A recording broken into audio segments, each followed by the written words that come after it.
How do millions of developers contribute to projects they don't own? The answer is the fork and pull model, the standard workflow powering open source collaboration on GitHub. When you fork a repository on GitHub, the platform creates an exact copy of that project under your own account. You own this fork completely. You can push to it, modify it, and experiment freely without ever touching the original upstream repository. With your fork ready, you create a new branch for your changes. This isolates your work from everything else. You commit your bug fix or new feature to that branch in your forked copy. The upstream repository stays completely untouched.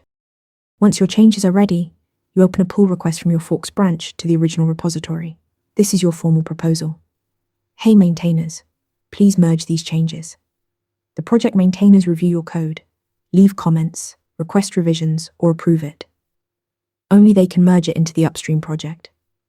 You never needed write access. The fork and pull model handles that entirely.